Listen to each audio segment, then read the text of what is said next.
अस्सलामुअलैकुम, news room में आपको खुशामदीद कहते हैं और मैं हूं सना मिर्जा। वज़ीर-ए-आज़म इमरान खान साहब की तरफ से जब से डैम को और डैम के हवाले से जो रकूम चाहिए उसके लिए इमदाद और फंड्स की अपील की गई है, उसके बाद एक डिबेट चल पड़ी है कि आया क्या ऐसा होना चाहिए कि चंदा मांग कर इस किस्म के प्रोजेक्ट्स को कंप्लीट करना चाहिए और क्या ऐसा करना मुमकिन भी है। इसी हवाले से chief justice of Pakistan Saqib Nisar साहब के आज कुछ गुफ्तगू और रिमार्क सामने आ रहे। उन्होंने कहा है कि डैम फंड के ऊपर भीख मांगने का कहने वालों को शर्म आनी चाहिए और ऐसे जो लोग हैं वो जिस किस्म की सोच रखते हैं वो बड़ी कमजोर सोच है। ये जरूर है कि एक अच्छा इनिशिएटिव लिया गया चीफ जस्टिस ऑफ पाकिस्तान की तरफ से और उसको सपोर्ट हुकूमत पाकिस्तान, जो कि इस वक्त पाकिस्तान तहरीक इंसाफ की हुकूमत है, सपोर्ट भी कर रही है। लेकिन क्या ये ख्वाब इस तरह इस नहज के ऊपर शर्मिंदा ताबीर हो सकेगा या इसके लिए वाकई हकीकी मायनों में आपको इमदाद के बजाय किसी किस्म के लोन या फिर जो हुकूमत पाकिस्तान है उसके जरा इस्तेमाल करने होंगे। प्रोग्राम में हम इस पर भी बात करेंगे। आगे चलकर चेयरमैन नेब की तरफ से आज ताजिरों और सनतकारों से गुफ्तगू की गई है और उसमें बड़ा क्लियरली उन्होंने कहा है कि जो ताजिर बरादरी है उनको किसी किस्म का भी हिरासा होने की कोई जहन में ये ख्याल नहीं होना चाहिए, क्योंकि नेब की तरफ से कभी भी कोशिश नहीं की जाएगी कि ताजिर बरादरी को हिरासा किया जा सके। एक ऐसे मौके के ऊपर जब हुकूमत पाकिस्तान की तरफ से आने वाले चंद दिनों में 5 साल की टेक्सटाइल पॉलिसी मुतारिफ करवाई जा रही है, क्या वजह है कि चेयरमैन नेब को यह कहना पड़ रहा है? और अगर वो एक हल्के को जो कि सनअती या कारोबारी तबके से ताल्लुक रखता है ये तसल्ली दे रहे हैं, तो ऐसे मौके पर जो उनके सामने चंद बड़े चैलेंजेस हैं, जिसमें साबिक सदर मुशर्रफ साहब की वापसी से लेके इसहाक डार साहब को वतन वापस तक और मनी लॉन्ड्रिंग की जीआईटी से लेकर ऐसे कई मसाइल नैब के सामने मौजूद हैं, क्या उन चैलेंजेस से भी नैब निपट सकेगी आगे आने वाले सालों में? इस पर भी हम बात करेंगे और प्रोग्राम के आखिर में बात होगी। साने 12 मई को 11 साल बीत चुके हैं लेकिन आज तक उसके मुल्जिमान को सजा नहीं हो सकी है। आज सिंध हाई कोर्ट की तरफ से जो फैसला जारी किया गया है उसमें बड़े मोटी मोटी बात यह कही गई है कि ना सिर्फ जिम्मेदारों का तयन जल्द से जल्द करना चाहिए बल्कि उनको सजा भी मिलनी चाहिए। क्या 12 मई के हवाले से इस फैसले के ऊपर अमल दरामद कर सकेगी सूबाई हुकूमत भी, वफाकी हुकूमत भी, और क्या उन मुल्जिमान को जिनमें से कुछ लोग ऐसे भी हैं जो इस वक्त हुकूमत के या किसी ना किसी तरह हुकूमत के इत्तेहादियों में शामिल हैं, उन्हें सजा मिल सकेगी? प्रोग्राम में हम इस पर भी बात करेंगे। मेरे साथ जो पैनलिस्ट मौजूद हैं, राजा खुर्रम नवाज साहब पाकिस्तान तहरीक इंसाफ के सीनियर रहनुमा मेरे साथ स्टूडियोज में मौजूद। सर बहुत शुक्रिया आपका। मेरे साथ पाकिस्तान पीपल्स पार्टी के सीनियर रहनुमा नवाब मोहम्मद यूसुफ तालपुर साहब वीडियो लिंक पर मौजूद हैं, सर आपका भी बहुत शुक्रिया। और मेरे साथ लाहौर से सीनियर तज्जियाकार और सहाफ़ी अयाज खान साहब मौजूद हैं, सर आपका भी बहुत शुक्रिया। और कौमी वतन पार्टी से सिकंदर हयात खान शेपाओ साहब भी मेरे साथ मौजूद हैं। चारों मेहमानों का बहुत शुक्रिया। आगाज में अयाज साहब आपसे करना चाहूंगी। सर इससे पहले कि जो हमारा टॉपिक ऑफ द डे है मैं उसकी तरफ आऊं, आज एक बड़ी अफसोसनाक खबर मिली बेगम कुलसूम नवाज साहिबा के इंतकाल के बारे में, और यकीनन चाहे नून लीग को सपोर्ट करने वाले लोग हों या ना सपोर्ट करने वाले लोग हों, हर एक ने इस पर अफसोस का इजहार किया है। सर अगर मैं आपसे थोड़ा सा जानना चाहूं, क्योंकि आप इस वक्त लाहौर में भी हैं, कुलसूम नवाज साहिबा बहैसियत खातून आपको क्या लगता है कि कितनी स्ट्रॉन्ग पिलर थी नून लीग के अंदर? काफी अरसे से अलीयत जरूर थी लेकिन कितना बड़ा धचका आपके ख्याल में शरीफ फैमिली को उनकी मौत से पहुंचा होगा? देखिए, सबसे पहली बात तो ये कि वो बहुत दिलेर खातून थी और फिर इस मनसब तक जिसका शौहर पहुंचा हो, उस खातून की ख्वाहिश नॉर्मली ये होती है कि वो लाइमलाइट में आए और लोग उसको पहचाने और कुछ ना कुछ वो रोल सामने आके प्ले करे। तो ये कुलसूम नवाज साहबा ने नहीं किया। वो अपने शौहर को मशवरे देती रहीं, बैकग्राउंड में रह के देती रहीं। और 99 में जब मुशर्रफ साहब ने मार्शल लॉ लगाया और आज जो बहुत आपको ये बहुत जाबर किस्म के बड़के लगाते हुए नून लीग के लीडर्स नजर आते हैं, इनमें से कोई उस वक्त सामने आके खड़ा नहीं हुआ। उस वक्त अगर किसी ने लीड किया तो कुलसूम नवाज थी। तो ये वो बहुत बड़ी खातून थी और उनके मुंह से कभी किसी के खिलाफ कोई बयान नहीं हमने सुना। सारी जिंदगी उन्होंने किसी के बारे में कोई ऐसी बात नहीं कही जिससे किसी की दिल आजारी हुई हो। इसीलिए आज देखें कि आप कोई ऐसा शख्स आपको पाकिस्तान में आज नहीं मिलेगा जो कुलसूम नवाज साहबा की तारीफ ना कर रहा हो, उनके दर्जात की बुलंदी के लिए दुआ ना कर रहा हो। ये एक शख्सियत होती है। इस तरह की अगर शख्सियत को और अगर पाकिस्तान में मैं तलाश करूं माजी में, तो वो मुझे बेगम नुसरत भुट्टो नजर आती हैं। उनका भी बिल्कुल इसी तरह से रोल रहा अपने शौहर के लिए। ये बेसिकली ये वो खवातीन होती हैं जो स्ट्रेंथ बनती हैं। फिर कुलसूम नवाज साहबा एक मशरकी रिवायात की हामिल खातून, उन्होंने हमेशा उन रिवायात की पासदारी की, उससे बाहर नहीं निकली कभी। और मेरे ख्याल में ये एक बाइंडिंग फोर्स भी थी फैमिली के अंदर बड़ी बहू होने के नाते ज़ाहिर है उनका एक रोल था, वो ज्यादा रोल था बाकी लोगों से, और बड़ा बखूबी निभाया उन्होंने। और आज अगर कौम ये दुखी है तो इसलिए 3 बार अयाज साहब, जिस तरह नवाज शरीफ साहब भी जेल में हैं, माजरत आपकी बात काट रही हूँ, नवाज शरीफ साहब जी सर, नवाज शरीफ साहब भी अब जेल में हैं, उनकी जो साहबजादी है मरियम साहबा वो भी जेल में है, कुछ दिन के लिए शायद उनको रिहाई मिल सके, लेकिन आपके ख्याल में ऐसी सिचुएशन में मियां साहब के ऊपर कितना प्रेशर होगा इस वक्त, जो ऑलरेडी उनको बीमार छोड़कर आए थे, 2 रेफरेंसेस अभी और भी उनके बाकी हैं, फिर मजीद भी केसेस खुल रहे हैं, तो इस फैमिली के लिए आप सियासी तौर पर क्या समझते हैं कि कितना दबाव इस वक्त मौजूद है? देखिए, नवाज शरीफ साहब ने जब वापसी का फैसला किया था तो जाहिर है उनकी कंडीशन बेगम साहबा की उन्हें मालूम थी। कोई इस तरह की कंडीशन से वापस आना मौजज़ा ही ला सकता है, अदरवाइज जो मेडिकल साइंस के हवाले से जो लोग जानते हैं, समझदार हैं, उन्हें मालूम था कि अल्टीमेटली जाहिर है हर शख्स ने जाना है, और जब इस तरह की कोई बीमारी, मूजी मर्ज आपको आले तो फिर जाहिर है वो उस पर वापसी मुमकिन नहीं होती। तो वो तो मियां साहब को मालूम था, लेकिन इसके बावजूद एक होप होती है, जाहिर है हर इंसान को उसकी ख्वाहिश होती है कि उसका पार्टनर, और इतना तवील रफाकत जिस पार्टनर के साथ रही हो, इतनी नफीस खातून जो हो, जो आपकी अहलिया हो, जिन्होंने सारी जिंदगी आपको परेशान न किया हो, आपकी स्ट्रेंथ बनी हो, तो जाहिर है एक दफा तो आपको तोड़ देती है। वो सिर्फ मियां साहब को नहीं, जाहिर है मरियम साहबा को भी एक दफा तो तोड़ देगी। वो वालदा का साया सर से उठ जाना, जाहिर है ये बहुत इससे बड़ा अलमिया और दुख होता नहीं है इंसान के लिए, तो एक दफा तो टूटेंगे, लेकिन जाहिर है at the end of the day वो पॉलिटिशियन भी हैं, एक बड़ी पार्टी के आप ताहयात कायद भी हैं, तो मेरा ख्याल है कि वो अपने आप को संभाल लेंगे। कुछ ज्यादा एक वक्ती होगा, एक धचका बहुत बड़ा है, लेकिन उससे निकल आएंगे वो। बिल्कुल ठीक। अच्छा, मैं अब थोड़ा सा इस टॉपिक की तरफ आती हूँ। मैं खुर्रम नवाज साहब सर आपसे इसका आगाज़ करूँगी। डैम्स के हवाले से चीफ जस्टिस ऑफ पाकिस्तान ने शुरू किया, इनिशिएट किया पूरा प्रोसेस, और उसके बाद उसमें हुकूमत ने भी अपना हिस्सा डाला और उसका रिस्पॉन्स भी अब आ रहा है सर। लेकिन अब जिस तरीके से उस पर क्रिटिसिज्म भी हो रहा है, मुख्तलिफ जमातें उस पर ये तनकीद कर रही हैं कि इस तरीके से इस प्रोसीजर के थ्रू फंड्स नहीं इकट्ठे किए जा सकते और डैम्स नहीं बनाए जा सकते। चीफ जस्टिस की अगर आपने गुफ्तगू सुनी हो सर, उन्होंने कहा कि ये भीख मांगने से इसको तशबीह देना और ये तमाम पस्ता सोच की निशानदेही करती हैं। हुकूमत कितना इसमें सपोर्ट करेगी चीफ जस्टिस को भी और इस कॉज को भी? बिस्मिल्लाहिर्रहमानिर्रहीम। सबसे पहले तो आज जो कुलसूम नवाज साहब की डेथ हुई है उस पर मैं कहूँगा कि पूरी कौम और मैं उन तमाम मियाँ साहब की फैमिली से मैं भी ताज़ियत करता हूँ, क्योंकि सबकी माएँ बहनें, तो बहुत अफसोस हुआ। दूसरा बात जो आपने बात की, इसमें सबसे बड़ी बात यह है कि देखें कि ये जो लोग कह रहे हैं ना भीख मांग रहे हैं, किसी भी काज के लिए कौम का इकट्ठा होना एक बहुत बड़ी बात होती है। और आज जिस तरह चीफ जस्टिस साहब ने इसके ऊपर एक फ़ंड कायम किया था, इनिशिएटिव लिया था, आज हुकूमत भी उनके साथ शामिल हो गई है। हमारे ओवरसीज़ पाकिस्तानी, देखिए शाहिद ख़ान ने $1 अरब हमें देने के लिए, मतलब वो दे रहे हैं इस फंड में।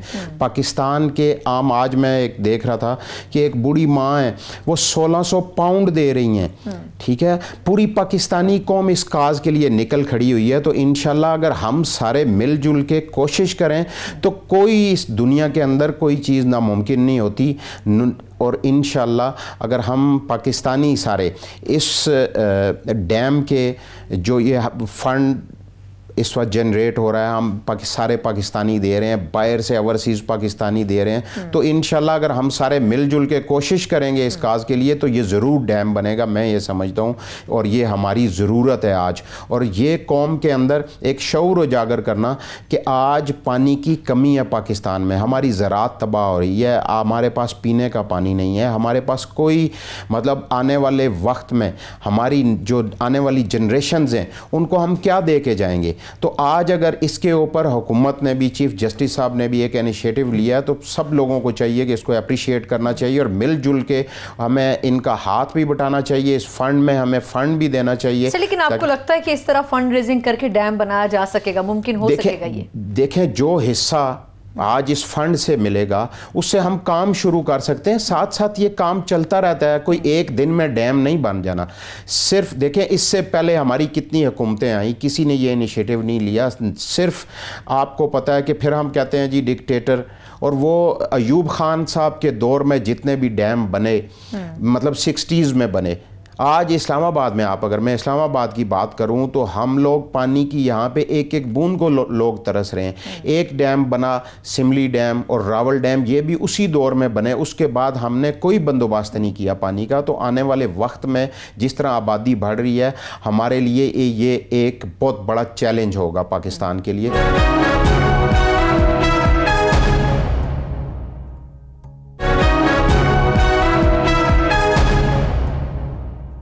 सिकंदर हयात साहब, सर आप इस वक्त पेशावर में भी हैं।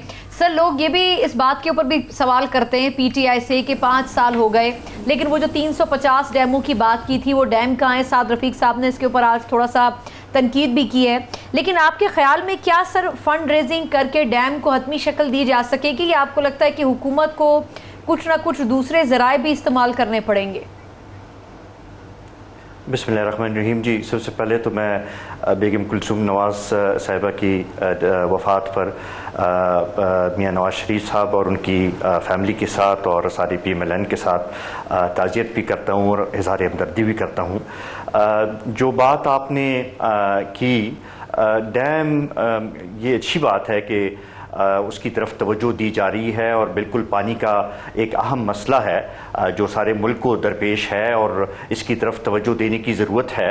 लेकिन जैसे कि आपने भी इस तरफ इशारा किया कि ये सिर्फ फ़ंड रेजिंग से मेरे ख्याल में मुमकिन नहीं होगा, और इसके लिए इनको बाकी जो ज़राए हैं वो डिफरेंट डोनर्स से अप्रोच करना या इन्वेस्टर्स को अप्रोच करना, वो इनको करना पड़ेगा। उसके बगैर जो है इस किस्म के मेगा प्रोजेक्ट्स जो हैं वो उस लिहाज से कंप्लीट नहीं हो सकेंगे। यहाँ पे पेशावर में जैसे कि आपने कहा कि 350 डैम्स वाला गो के वो भी एक गलत वो है, क्योंकि लेकिन KPK में कहा गया था।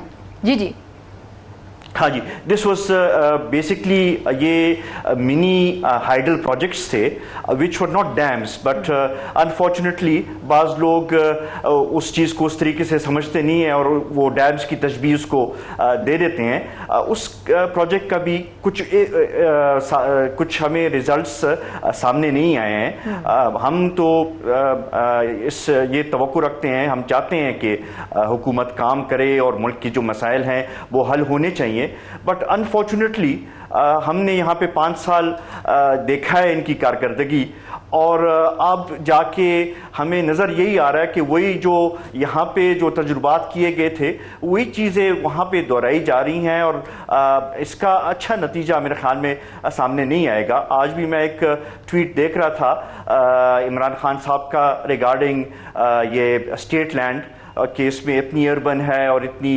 रूरल है, और अगर अर्बन का वो किया जाए 300 अरब रुपए की आमदन हो पाकिस्तान, ये यहाँ पे बिल्कुल।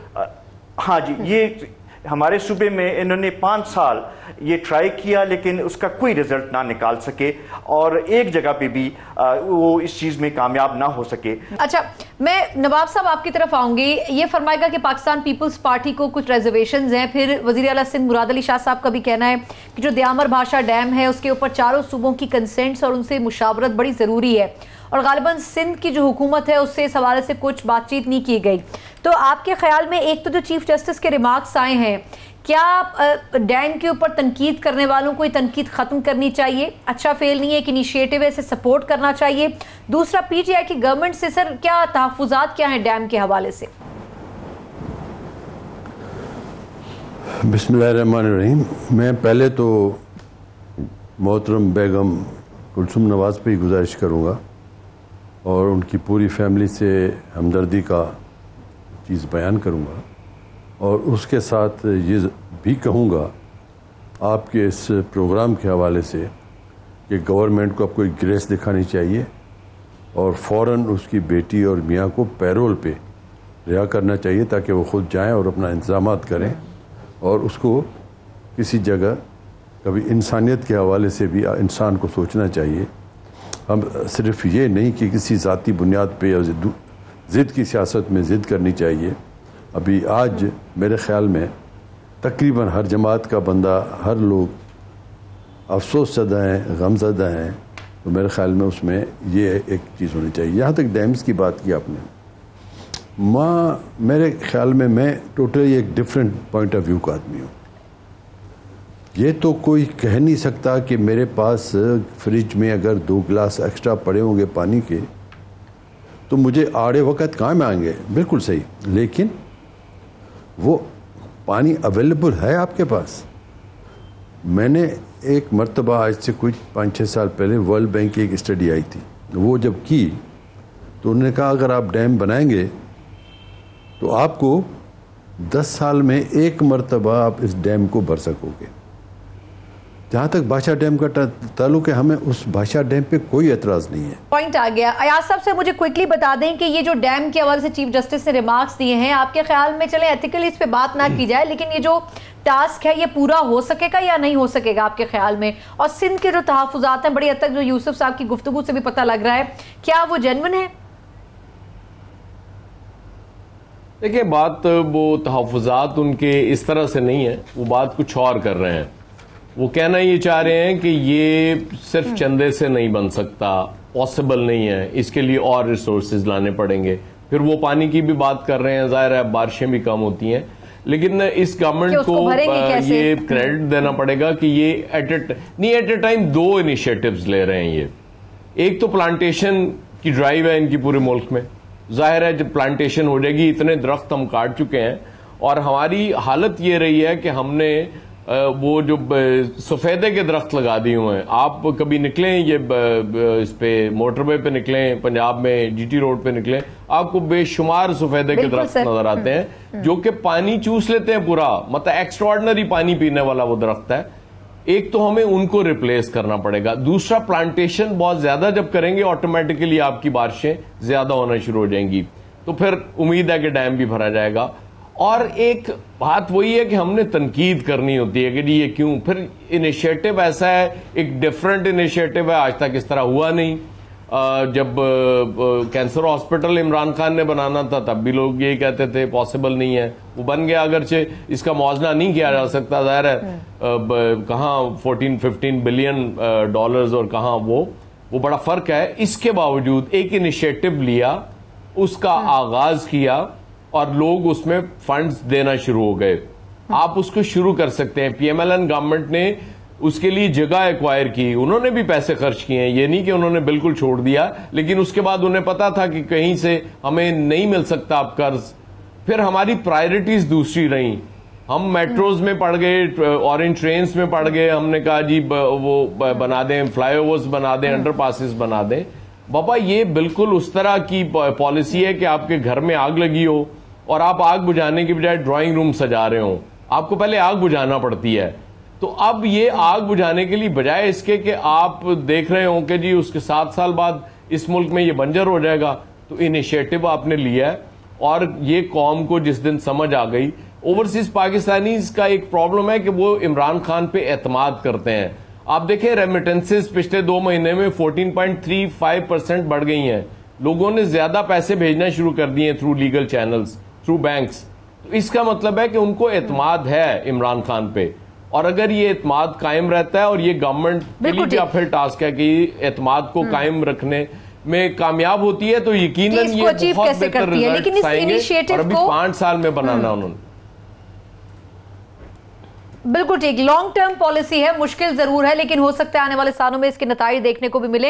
एक मुख्तसर वक्फा, उसके बाद चेयरमैन नैब की तरफ से भी लॉन्ग टर्म पॉलिसी हमें वजह होती नजर आती है, जिसमें उन्होंने कहा है कि जिसने करप्शन की हो या करप्ट अनासर हो, दुनिया के किसी भी कोने में हो, लेकिन नैब उनको पकड़ेगी। लेकिन इस वक्त नैब के सामने चंद चीदा अहम तरीन इशूज हैं, जिसमें मनी लॉन्ड्रिंग के हवाले से जो GIT तश्कील दी गई है, डार्ट साहब की वतन वापसी है, मुशर्रफ साहब के खिलाफ अगर कोई फैसला होता है तो उनको वापस कैसे लाया जाए, वो तमाम टास्क हैं जो नैब के सामने इस वक्त पहाड़ की हैसियत रखते हैं। क्या ऑन ग्राउंड नैब इन इश्यूज से भी निपट सकेगी? इस पर बात करेंगे एक ब्रेक के बाद, हमारे साथ रहिएगा।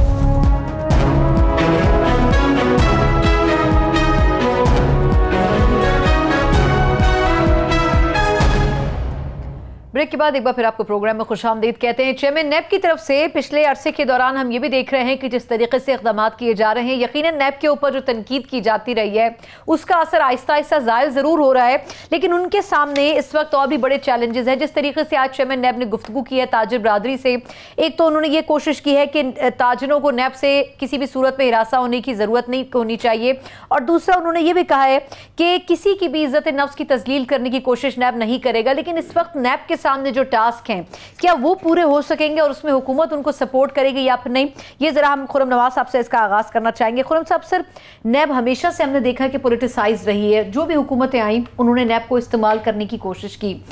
अब आखिरी जो नून लीग का दौर था इसमें पीपल्स पार्टी की तरफ से कई मरतबा दरखास्त की गई, लेकिन नैब के कवानीन को चेंज नहीं किया गया। सर आपको क्या लगता है कि क्या नैब को इंडिपेंडेंट करने की पीटीआई कोशिश करेगी या लेजिस्लेशन के जरिए उसको और बेहतर करना भी चाहेगी? देखिए जी, सबसे पहली बात तो ये है कि नैब को होना ही इंडिपेंडेंट चाहिए, और अगर कोई लेजिस्लेशन करनी पड़ती है तो वो भी ज़रूरी है। क्योंकि देखें आज जो नैब काम कर रहा है, मैं ये समझता हूँ कि पाकिस्तान के अंदर हम सारे लोग कहते हैं, सारी पार्टीज़ कहते हैं कि करप्शन को ख़त्म होना चाहिए, करप्शन को ख़त्म होना चाहिए। तो करप्शन तो इसी तरह ख़त्म होगी कि जो लोगों ने करप्शन की है इस मुल्क में, इस मुल्क के इदारों को तबाह किया है, इस मुल्क के गरीब आवाम का टैक्स का पैसा जिन लोगों ने खाया है, आज उनसे वापस लेने का टाइम है। और जो चेयरमैन नैब साहब ने ये बातें की हैं, मैं ये समझता हूँ कि ये बहुत ज़रूरी है। कि मैं ये समझता हूँ कि पाकिस्तान के अंदर अगर हमारे जितने भी ताजर बरादरी है वो सारे लोग लीगल काम कर रहे हैं, टैक्स दे रहे हैं, तो उनको क्या डरने की ज़रूरत है? नैब से तो वही डरेगा जिसने इस मुल्क का कोई नुकसान किया है, इस मुल्क की गरीब आवाम का पैसा लूटा है, इस मुल्क को नुकसान पहुंचाया, तो उसको नैब से डरने की ज़रूरत है। और ये कि सर इंडिपेंडेंट करने की कितना कोशिश करेगी पीटीआई की गवर्नमेंट? देखें अभी भी वो इंडिपेंडेंट काम कर रहे हैं, तो पीटीआई तो किसी भी सूरत खान साहब उनको मतलब ज़रूरत भी नहीं है हमें कि हम उनको कोई किसी तरीके से कोई सियासी प्रेशराइज हों वो, या उनको इंडिपेंडेंट इदारा ये नैब होगा तो पाकिस्तान तरक्की करेगा। और इंशाल्लाह मैं ये समझता हूँ कि पाकिस्तान तहरीक इंसाफ ये चाहती है कि नैब वो इंडिपेंडेंट होके काम करे, और जितने भी केसेस हैं उनको सियासी बुनियादों पे नहीं, जो लोगों ने अगर चाहे वो किसी भी पॉलिटिकल पार्टी के लोगों से ताल्लुक रखते हो, चाहे पीटीआई की भी हो। सिकंदर हयात साहब, सर ये बताएं कि हमने पीटीआई के ऊपर बड़ी तनकीद की जब एहतसाब कमीशन बनाया गया केपीके में, लेकिन वो फंक्शनल हमें नजर नहीं आया। अब उसकी वजूहात जो भी हों, लेकिन उसका मलबा पीटीआई की गवर्नमेंट पर जरूर पड़ा कि उन्होंने इसको भी तासुब का निशाना बनाया, इसको काम नहीं करने दिया। सर आपके ख्याल में वफाक में आने के बाद अब पीटीआई किस हद तक कोशिश करेगी कि अक्रॉस द बोर्ड ट्रांसपेरेंसी और अकाउंटेबिलिटी नजर आए? उसके लिए नैब को कितना इनकरेज करने की जरूरत है इस गवर्नमेंट को?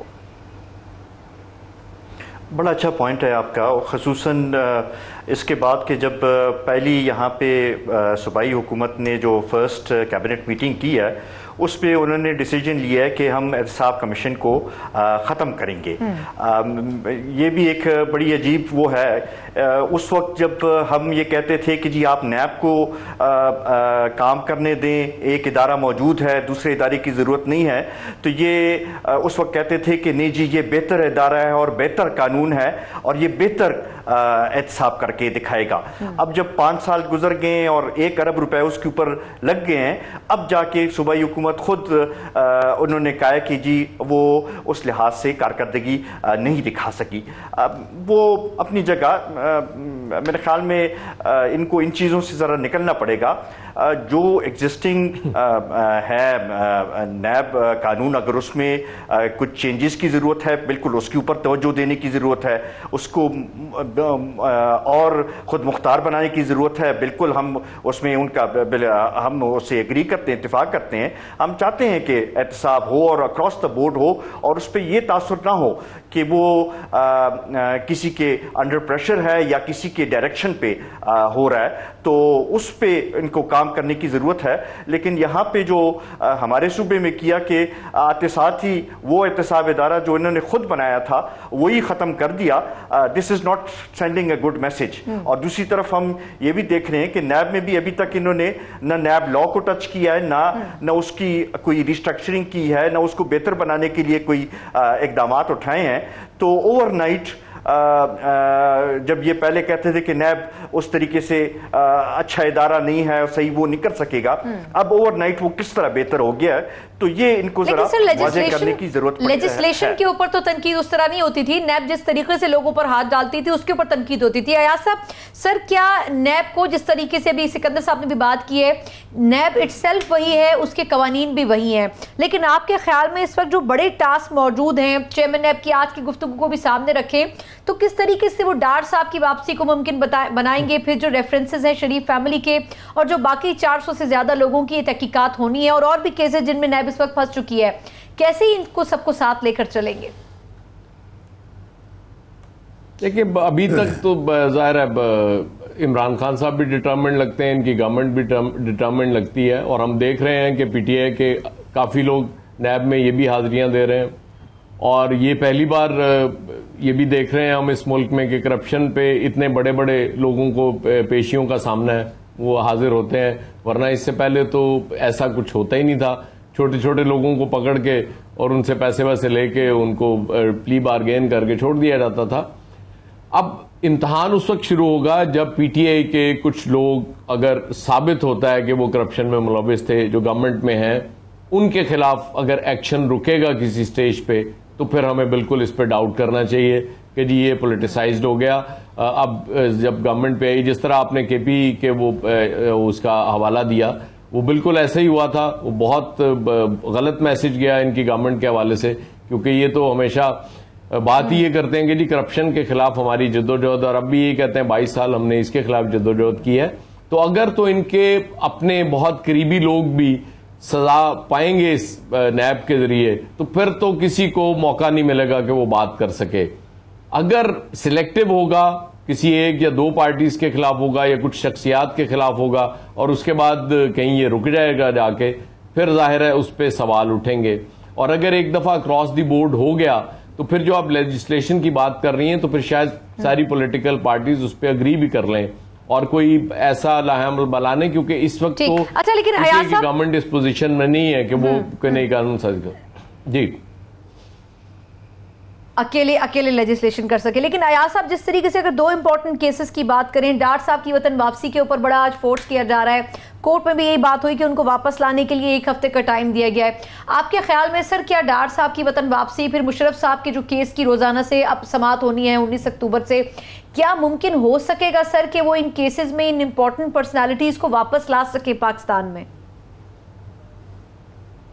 देखिए, नैब नहीं ला सकती उनको, ये जहन में रखिएगा। नैब की अपनी प्रोसीडिंग्स हैं, उसके बाद आपने जाहिर है कोर्ट के ऑर्डर्स हैं, वो रेड वारंट हैं, जो भी है, उसके बाद फिर आपको जब किसी दूसरे मुल्क से लाना है, आपका उनके साथ मुआहदा भी नहीं है बरतानिया के साथ कोई तहवील मुजरमान का, तो फिर बड़ा मुश्किल हो जाएगा। तो इसलिए उसमें अगर वो नहीं आ सकेंगे तो आप नैब को कसूरवार नहीं ठहरा सकती। उसमें नैब अगर अपना काम ठीक नहीं करेगी, जाहिर है उस पर हम तनकीद कर सकते हैं। अब डार साहब को लाना, मुशर्रफ साहब को लाना, ये जाहिर है बहुत मुश्किल टास्क है, इतना इजी नहीं है। इंटरपोल वाले ऑलरेडी कह चुके हैं मुशर्रफ साहब के हवाले से, आपने देखा सुप्रीम कोर्ट में जवाब जमा करा दिया गया है कि जी वो कहते हैं कि ये तो सियासी केस है, हम तो नहीं इनको पकड़ के आपके हवाले करेंगे। और अगर कल डार साहब के हवाले से भी इसी तरह की बात हो जाती है, तो फिर आप कुछ भी नहीं कर सकते, फिर आप बैठे रहेंगे यहाँ पर मुकदमा चलाते रहेंगे और डार साहब वापस नहीं आ सकेंगे। लेकिन उसमें नैब कसूरवार नहीं होगी, जाहिर है। बिल्कुल ठीक। अच्छा, अब थोड़ा सा यूसुफ तालपुर साहब, सर आपका कमेंट चाहूंगी कि पाकिस्तान पीपल्स पार्टी ने बारहा क्रिटिसाइज किया है नैब को, जिस तरीके से पिछले चंद सालों में मुबैना तौर पर नैब की तरफ से कोशिश की गई कि उनके लीडरान को ज्यादा पॉइंट आउट किया जाए। सर, क्या अब आपको लगता है कि नून लीग के आखिरी दौर में भी और अब पीटीआई के शुरुआती दौर में नैब इंडिपेंडेंटली और ट्रांसपेरेंट काम करेगी, या आपको लगता है कि अभी भी पीपल्स पार्टी के लोगों के साथ थोड़ा सा रवैया सख्त ही रखा जाएगा नैब की तरफ से? मैं समझता हूं कि नैब बहुत ज़रूरी है और अब गिलास पानी से भर चुका है। There should be end to a corruption, अगर हुई है जहाँ जहाँ भी, लेकिन it should be based on justice. और जस्टिस पे ये तब बेस करेगी जब आप नैब को न कि सिर्फ इंडिपेंडेंट करें, इंडिपेंडेंट के अलावा उसको एटोनॉमस कर दें कि भाई इतने टेन्योर के अलावा ये जो है सारा कुछ दे आर एटोनॉमस, तो उसके बाद उनकी अथॉरिटी भी होगी। ऐसे नहीं होना चाहिए कि अब अगर नवाज़ शरीफ के ऊपर केसेस चल रहे हैं और कोई शोर मचाता है कि सिर्फ पंजाब के लोगों को टारगेट किया जा रहा है, तो उसके बाद सिंध के लोगों के ऊपर भी केसेस किए जा रहे हैं। और अपना आते हैं ये अपना नैब के चीफ साहब, वो आके ताजरों को तो खुली चिट्ठी दे देते हैं। भाई अगर ताजर भी कोई करप्शन करता है तो he is not about law, he should also be taken to task. जिस तरह से ये सारी चीज़ें हो रही हैं, या मौजरत के साथ अर्ज करूँगा कि पाकिस्तान पीपल्स पार्टी या PMLN अगर कोई कुछ लोग छोड़कर दूसरी जमात में चले जाते हैं तो ऐसा तो नहीं है कि उसके बाद वो उस जमात में जाने के बाद दूध में धुल जाते हैं। हर एक का होना चाहिए, हर एक के जो भी सूरत हाल है वो सामने आनी चाहिए। और मैं समझता हूँ कि नैब अकॉर्डिंग टू मी कहाँ मेंटल एक इंसान से गलती हो सकती है, लेकिन वैसे अभी तक जो मुझे नज़र आ रहा है NAB is going on the right track. अब ये अलग चीज़ है कि अगर उसको गवर्नमेंट पूरा फंक्शन न करने दे तो उसमें रुकावटें आ सकती हैं जो नहीं आनी चाहिए। अब लेजिस्लेशन के हवाले से मैं तो कहता हूँ इसको एटोनॉमस बना दो, वही एक लेजिस्लेशन ले आओ और इनको फुल पावर्स दे दो। और इसमें एक चीज़ और रख दो कि जो भी बनेगा सर, पीपल्स पार्टी ने पिछले दौर में की थी ना कोशिश, जस्टिस सर नून लीग ने वो रिस्पांस नहीं दिया। इस मर्तबा PTI के दौर में करेगी कोशिश पीपल्स पार्टी? मुझे मुख्तसर बता दें किस चीज़ की, किस चीज़ कोशिश? सर लेजिस्लेशन के हवाले से ना थोड़ी सी तरमीम के हवाले से कोशिश की गई थी। नहीं की गई थी, लेकिन अब भी पहले तो हमने ये बात की हुई यहाँ पर कि भाई तो आप कम से कम हाउस अगर चलाना है तो आप एक कमीशन तो बनाओ या कमेटी तो बनाओ जो इलेक्शन हुई है उसमें प्रोब तो करें कि 3-3 दिन के बाद जो रिजल्ट्स आई हैं और जो पूरी सूरत हाल हुई है तो उसमें उसकी सारी चीज़ का पता तो चले। और इसमें मैं समझता हूँ कि अभी तक इस पॉइंट के ऊपर कंसेंसस है अपोजिशन का, वो अपने साथ हैं सारे लोग। अब इस चीज़ के ऊपर कंसेंसस डेवलप करना पड़ेगा, और जब तक कंसेंसस डेवलप नहीं होगा तो उस चीज़ को नहीं ला सकते, लेकिन कंसेंसस होना चाहिए। लेकिन PTI की तरफ से इनिशिएट किया जा सकता मुझे है। इस पे थोड़ा जी सर, आप क्विकली कर लीजिए कमेंट अगर आपने देना। मैं ये इन्होंने जो इलेक्शन के बारे में बात की, देखिए बात ये है कि जब भी इलेक्शन होता है जो भी पार्टी जीतती है जो हारती है वो कहते हैं जी कि पाकिस्तान के अंदर रिगिंग हो गई, धांधली हो गई। अब सिंध में तालपुर साहब बैठे हुए हैं, इनकी गवर्नमेंट बनी है वहाँ पे, तो बाकी जमातें क्या कह रही हैं कि धांधली हो गई है? नहीं, ऐसा नहीं है। PMLN ने पंजाब में बहुत ज़्यादा सीटें ली हैं, ठीक है। तो इसको JDA ने वैसे पीपल्स पार्टी पे सर इल्जाम लगाया था कि धांधली हुई है, ठीक है, लेकिन इनकी गवर्नमेंट बनी है, ये वहाँ पे तहकीकात करा रहे हैं। और खान साहब ने पहले दिन कहा है, पहले दिन का एक मिनट मुझे कंप्लीट करने दीजिए प्लीज। खान साहब ने पहले दिन कहा इलेक्शन के फौरन बाद कि जो हल्का खुलवाना चाहते हैं वो आप खुलवाएं, जिसको भी जिस हल्के के ऊपर एतराज है वो उस हल्के को खोला जाए और देखा जाए कि यानी सबूत आपके ख्याल में इलेक्शन कमीशन लेके अगर पॉलिटिकल पार्टीज जाएं तो PTI इसमें जवाब देने के लिए तैयार। तालपुर साहब, सर आपका मैं कमेंट एक मुख्तसर वक्फे के बाद दूंगी। सर मैं ब्रेक के बाद आपका कमेंट लेती हूँ, एक मुख्तसर वक्फा, उसके बाद साना है मई के हवाले से जो फैसला आया है उसके ऊपर कितना अमल दरामद कर सकेंगे, इस पर भी बात करेंगे एक ब्रेक के बाद। हमारे साथ रहिएगा।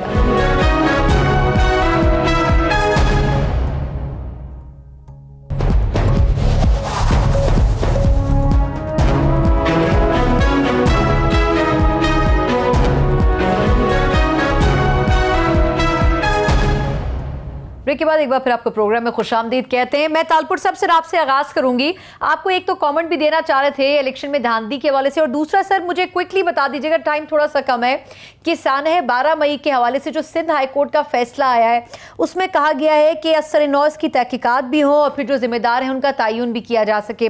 गवर्नमेंट कितनी कोशिश करेगी कि इस फैसले के ऊपर अमल दरामद हो सके, क्योंकि पिछले 11 सालों में तो नहीं हो सका? बिल्कुल, पहले तो जो मुझे गुजारिश करनी थी कि हमने जो ये बात की है कि भाई 3 दिन पहले रिज़ल्ट वाली और जो धांधली वाली, उसमें पहली चीज़ तो ये कि ख़ुद मोहतरम जनाब इमरान खान साहब ने एग्री किया था कि आप कमेटी बनाओ, कमीशन बनाओ, हम बनवा के देंगे। तो मैं उम्मीद रखता हूँ कि जो उन्होंने बात की है वो बनेगी। और उसके बाद भाई को मैं दावत देता हूँ कि वो कमेटी या कमीशन सिंध से शुरू करे, जहाँ पर भाई ने कहा नहीं कि भाई सिंध में पीपल्स पार्टी जीती है, वहीं से शुरू करे, तो पता चल जाएगा कि भाई क्या सूरत हाल हुई है और कैसे सूरत हाल हुई है। जहाँ तक 12 मई का आप जिक्र कर रही हैं, ये तो बाल खड़ा करने वाली चीज़ है, क्योंकि इत्तेफाक से जब चीफ जस्टिस आ रहे थे, मैं ताज हैदर और फौजिया वाब, जो बेचारी फौजिया वाब अभी इस दुनिया में नहीं रही, हम एक गाड़ी में जा रहे थे जब फायरिंग हमारे ऊपर भी हुई थी। मेरी गाड़ी के नीचे जो ज़मीन पे लग के उसके साइड में लगी थी, और उसके बाद तो बड़ी कोशिश की, लेकिन बजाय इसके कि कोई उसका तदारक हो, मुशर्रफ साहब ने आके यूं दोनों बाजू दिखाए कि भाई देखो अब हमने क्या कर लिया, और चीफ जस्टिस बेचारा वापस चला गया। लेकिन अभी जो ये हाई कोर्ट ने फैसला दिया है, बहुत ही अच्छा फैसला है, पता पड़ना चाहिए। हाँ या ना में बता दें, सिंध की हुकूमत कोशिश करेगी इस फैसले पर अमल दरामद? मुझे हाँ या ना में बता दें, वक्त थोड़ा सा कम है। बिल्कुल बिल्कुल बिल्कुल सिंध की हुकूमत कोशिश करेगी कि इस पे अमल दरामद हो। बिल्कुल ठीक। अयाज खान साहब, बिल्कुल ठीक। अयाज खान साहब से कोई कमेंट के 12 मई के हवाले से आपको किस हद तक लगता है कि जो सूबाई हुकूमत है वो इफेक्टिवली 11 साल के बाद फैसले पर अमल दरामद करने के लिए विलिंग नजर आती है? देखिए, अब कुछ चीज़ें चेंज हो रही हैं इस मुल्क में, इसलिए मुझे उम्मीद है कि अब माजी जैसे हालात नहीं रहेंगे। और मैं बहुत अरसा पहले ये कह चुका हूं कि अब सिंध गवर्नमेंट बहुत बेहतर परफॉर्म करेगी, वहां आपको गवर्नेंस भी नजर आएगी, क्योंकि अब मुकाबला उनका वफाकी हुकूमत से है। अब वहां पीटीआई की गवर्नमेंट है, यहाँ पीपल्स पार्टी की गवर्नमेंट है, तो ये एक अच्छा मुकाबला आपको देखने को मिलेगा और चीजें मुझे उम्मीद है कि बेहतरी की तरफ जाएंगी। बिल्कुल ठीक। अच्छा, सिकंदर हयात साहब, सर ये फरमाएगा कि किस हद तक आपको लगता है, क्योंकि पीपल्स पार्टी उसमें एक तरीके से निशाना भी बनी थी जब सानह 12 मई हुआ था, उनके कारकुनान भी बने थे, सर क्या लगता है कि क्या पीपल्स पार्टी इन तमाम लोगों का जो उस दिन कत्ल किए गए उनका कोई हिसाब ले सकेगी जिम्मेदारों से? देखिए जी, हम तो चाहते हैं कि 12 मई के जो असल वाक़यात हैं और जो हकीकत है वो सामने आए, और उसमें जिन लोगों ने ज़्यादती की बिल्कुल उनको सज़ा मिलनी चाहिए। लेकिन पास्ट की उसको देखते हुए मुझे मुश्किल लगता है कि कुछ इससे सामने निकलेगा। आज तक बड़े ऐसे वाक़यात हुए और उनका कोई तदारुक नहीं हुआ, और फिर ख़ुसूसन अभी भी इसमें ऐसे कुव्वतें हैं कि उनके जो रोल को अगर सामने लाना पड़े तो काफ़ी रुकावटें उसमें आ जाती हैं। तो मुश्किल लगता है, तवक्को हम ये रखेंगे कि सिंध हुकूमत इस पे कायम रहे और हकीकत को सामने लाए। बिल्कुल ठीक। अच्छा, खुर्रम नवाज साहब से लास्ट कमेंट के जिस तरीके से इस फैसले में भी कहा गया कि एक जीआईटी बनाई जाए, इन्वेस्टिगेट किया जाए, जो चीज़ 11 साल में नहीं हो सकी उसको आने वाले कुछ अरसे में देखा जाए कि आखिर रिस्पॉन्सिबल कौन थे। सर, अगर उन रिस्पॉन्सिबल लोगों में से कुछ ऐसे लोग निकल आते हैं जो पीटीआई के इस वक्त इत्तेहादी हैं, तो क्या पीटीआई उनके साथ भी फिर इंसाफ के तकाजे के मुताबिक जो होता है वो करेगी? बिल्कुल जी, डेफिनेटली, इसमें कोई शक की बात ही नहीं है कि अगर आज जो हमारे साथ लोग हैं उनमें से कराची से ताल्लुक़ रखने वालों में कोई ऐसा मतलब होता है, वो कसूरवार निकलते हैं, तो बिल्कुल उनको सज़ा भी मिलनी चाहिए, और उनके साथ जो भी कानूनी तरीके से सलूक बनता है उनके साथ होना चाहिए। और मैं ये समझता हूँ कि अगर 12 मई के वाक़े में जिसमें बेगुनाह वकला की जाने गई, जलाया गया लोगों को, हमारे बच्चों को वहाँ पे गोलियाँ मारी गई, और इसकी मैं ये उम्मीद भी रखता हूँ कि पीपल्स पार्टी की गवर्नमेंट, क्योंकि उनके बहुत सारे अपने वर्कर्स उसमें शहीद हुए हैं, वो उसकी फ्री एंड फेयर तहकीकात ज़रूर करेगी, और अगर JIT बन जाए तो उसमें सिंध गवर्नमेंट को उसकी हेल्प करनी चाहिए ताकि ये लोग बेनकाब हो सकें और आइंदा कोई इस तरह का सपोर्ट करेगी गवर्नमेंट। बिल्कुल सपोर्ट। बिल्कुल ठीक है, चारों मेहमानों का बहुत शुक्रिया। एक अहम टास्क जरूर है पाकिस्तान तहरीक इंसाफ के पास भी कि वो सूबाई हुकूमतों को भी जहां उनकी अपनी अक्सरियत नहीं है साथ लेकर चले। और सानह 12 मई के हवाले से इसलिए भी ये फैसला इंपॉर्टेंट है कि इसके अलावा दीगर भी शहरों में ऐसे वाकयात हुए जिस तरह सानह मॉडल टाउन, इस किस्म के दीगर वाकयात जिसमें अब तक जिम्मेदारों को सजाएं नहीं मिल सकी हैं। और अगर इस फैसले से इस पर अमल दरामद से शुरुआत की जाए तो एक अच्छी मिसाल कायम की जा सकती है। चारों मेहमानों का बहुत शुक्रिया। प्रोग्राम से मुझे इजाजत दीजिए, अल्लाह हाफिज।